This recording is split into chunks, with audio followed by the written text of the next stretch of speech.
Time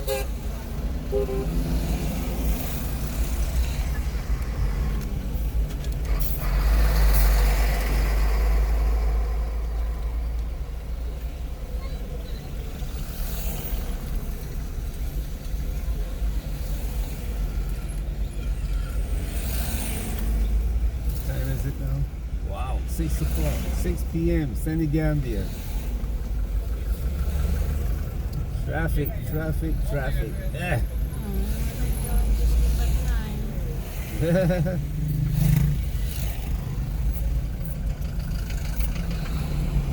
I am.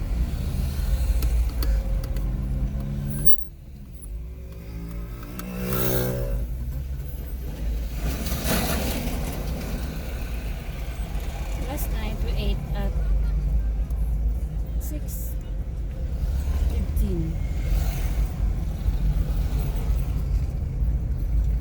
Ano ba siya? You were fixing your stuff, going out 9. Lay in bed at 9.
Central Bank.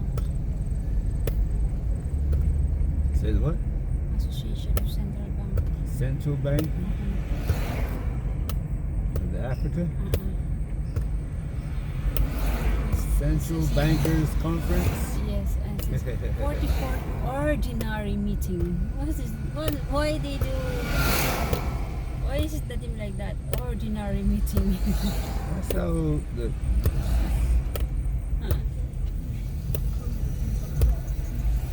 Africa likes titles. Africans like titles and words that sound important rather than substance. What is that? Something like that?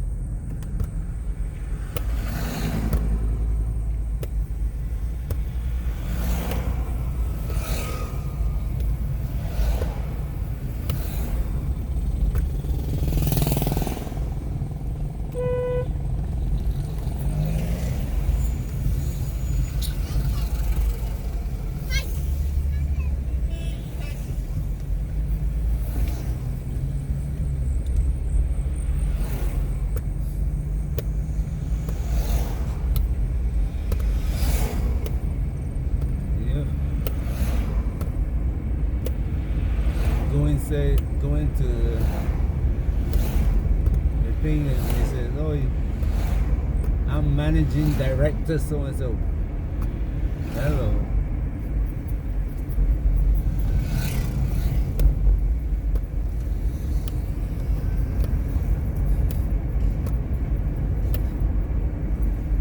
Titles to them are very important.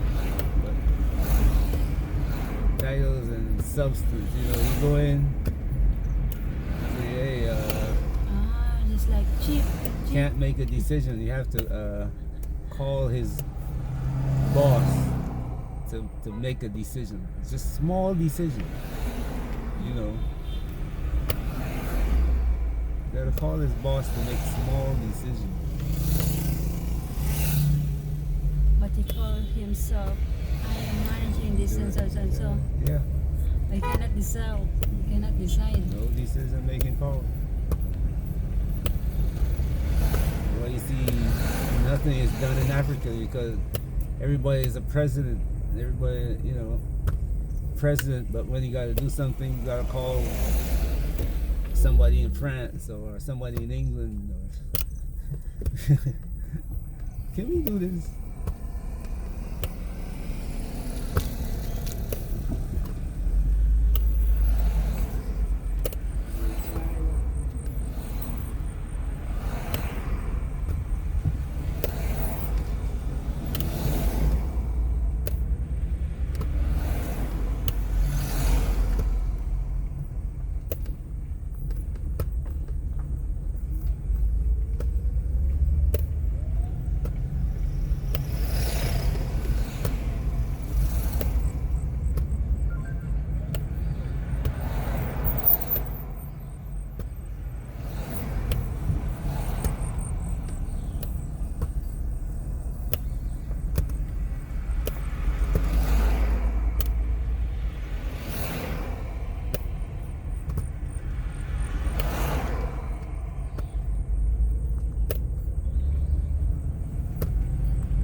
Okay,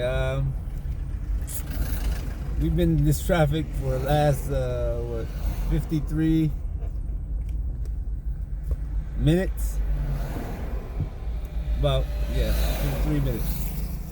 This I'm gonna address one question that was asked about living in the Gambia. What's it like living here in the Gambia?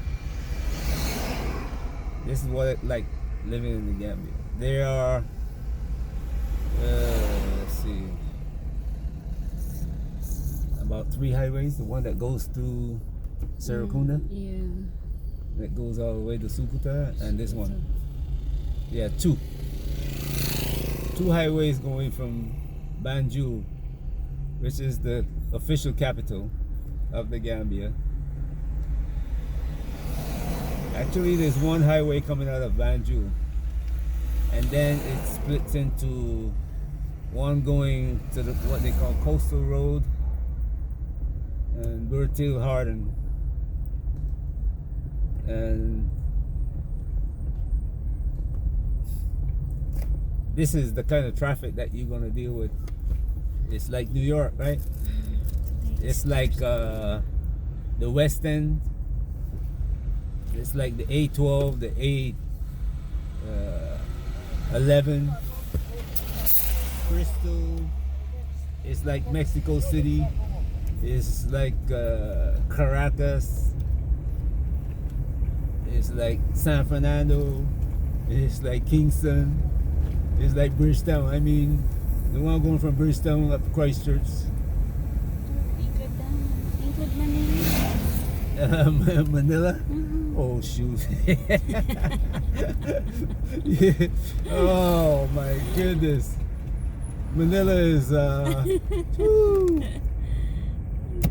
Not only Manila, it is, well, yeah, from all the way from Batangas all the way up to Clark. Mm-hmm.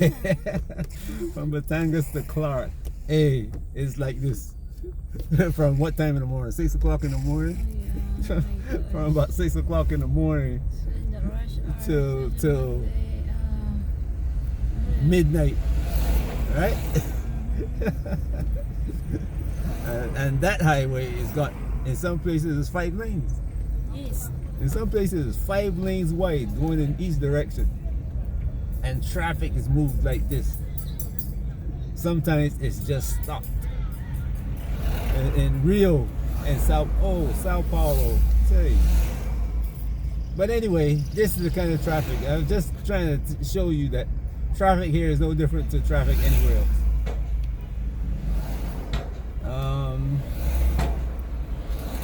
The drivers are different.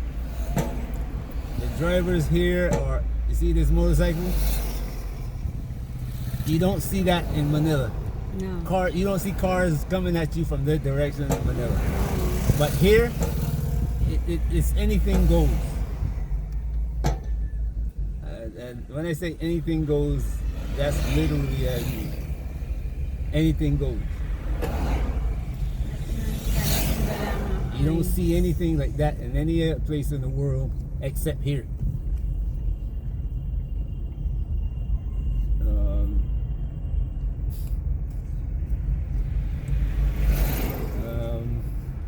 But the road conditions weren't built. The roads weren't built for this many cars. This is a highway that we're on. We're literally on what is known as a highway. Right? It's like driving 95 or 105 or 101,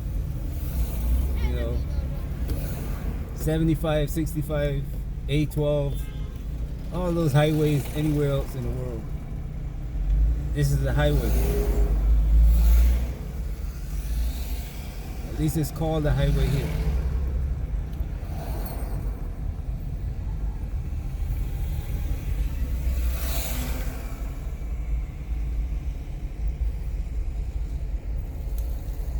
The lack of patience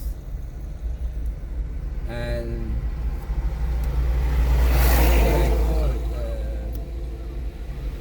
that's one of the things you have to deal with. Somebody will be going half a kilometer. You see this motorcycle driver? Now he's not concerned with the pedestrians walking on the side of the road.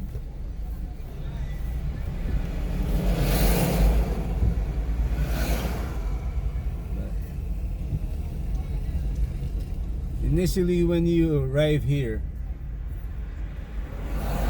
it's like a shock to your system to see what you're seeing now. And it's like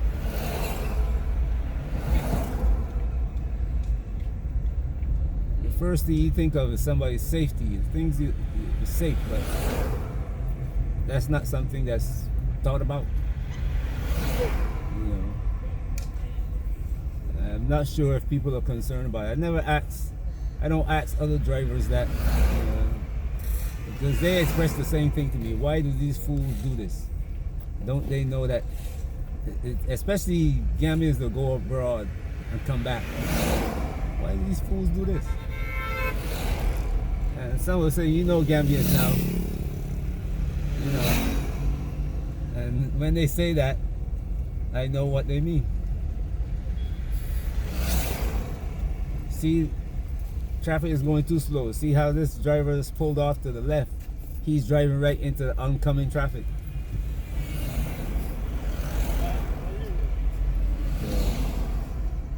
But those things are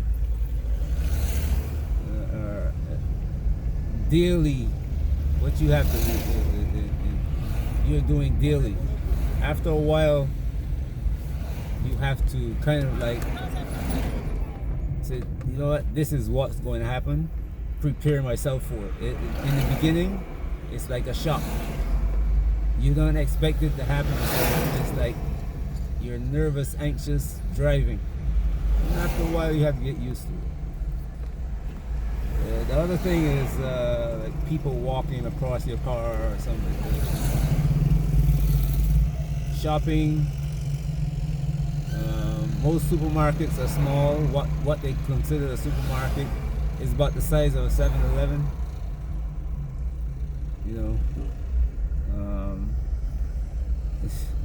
In the Philippines, there's something called a sari-sari store.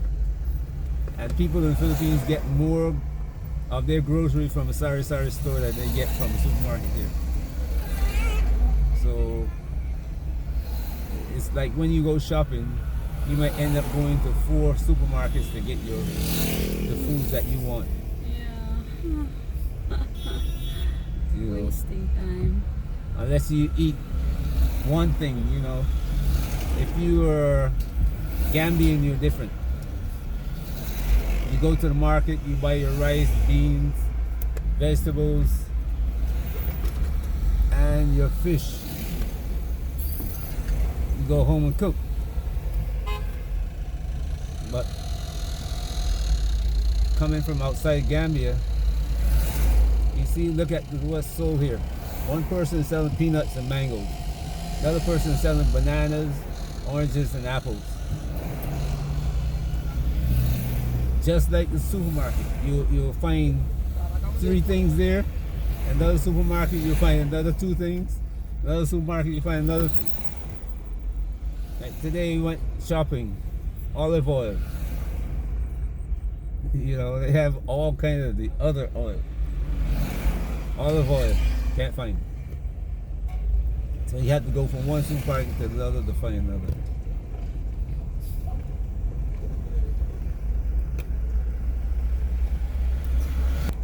There are times here when we run out of petrol. Seriously. The gas station, every gas station you go to has no petrol. So I have to keep petrol in my garage. I have to 4 or 5 cans of petrol in my garage and keep my car filled. Try to keep my car filled at all times.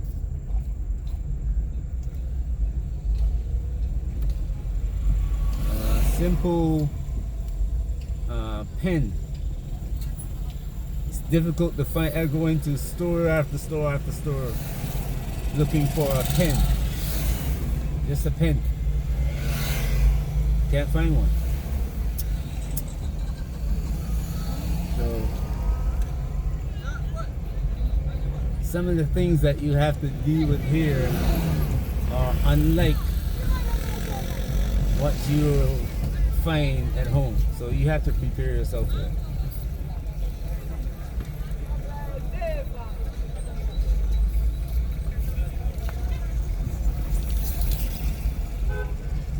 This is what this is the area called turntable. In Gambia, there are certain locations. Like in Bureaucracy is the turntable. In Sukuta is the mosque. In Bakote is the police station. Certain places that you go, like Caraba Avenue is the traffic lights.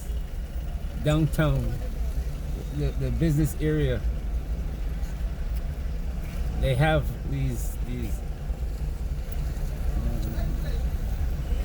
locations that if you want to find somebody or direct somebody somewhere, then you have to direct them to these locations. If you want to meet somebody, especially if they don't know Gambia or this area very well, more likely they would know these locations that I'm mentioning now.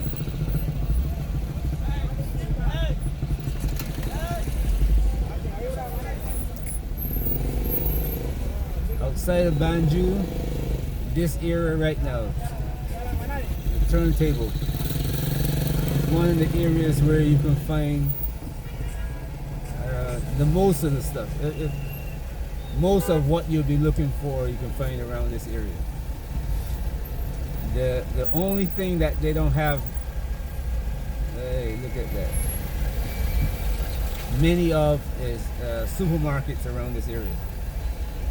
They don't have very many supermarkets here. Most of the businesses are small businesses. most Gambian businesses, I can say, have one door. And I'm not kidding you, just one door. Just like a 7-Eleven, as I mentioned before.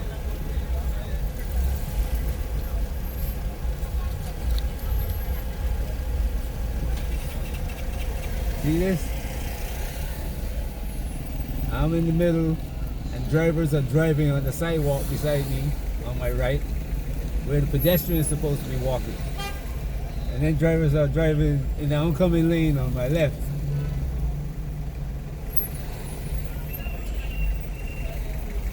So it's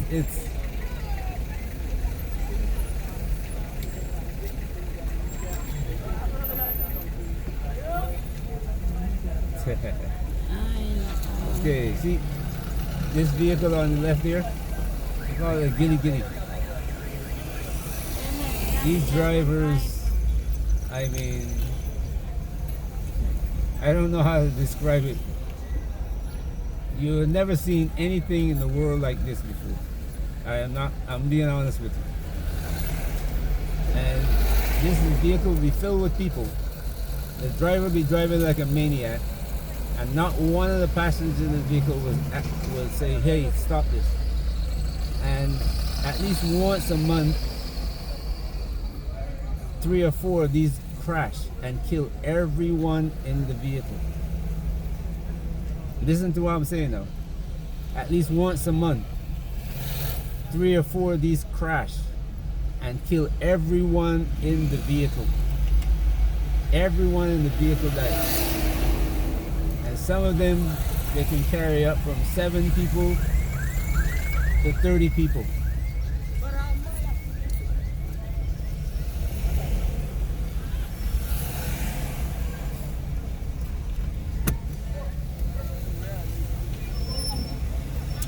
Anyway,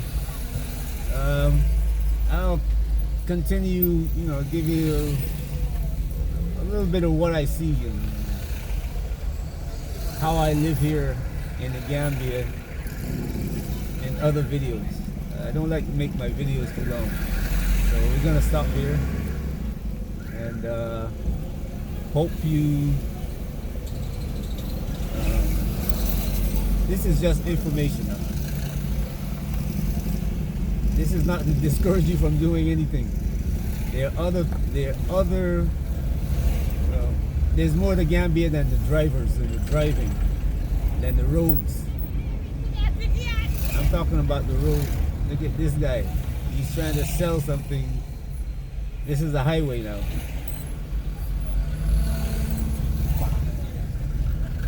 He's not concerned about his safety. And he's not the only one. Everyone that sells these things does it. So,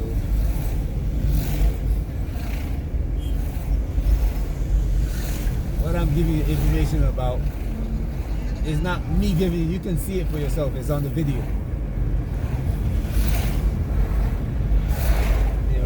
When you come, some of these things you're going to see for yourself.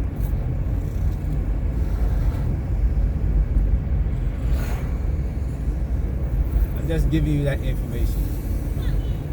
You come see what I told you about drivers driving in the oncoming traffic. That's the way it's done here.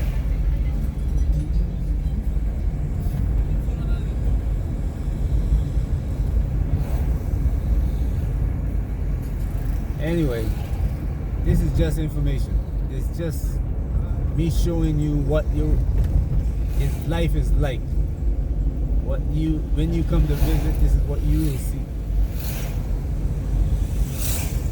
This is factual. This is not my opinion, but what I think. This is what you're seeing, practice. All right. Hope you enjoy your day wherever you are. Peace.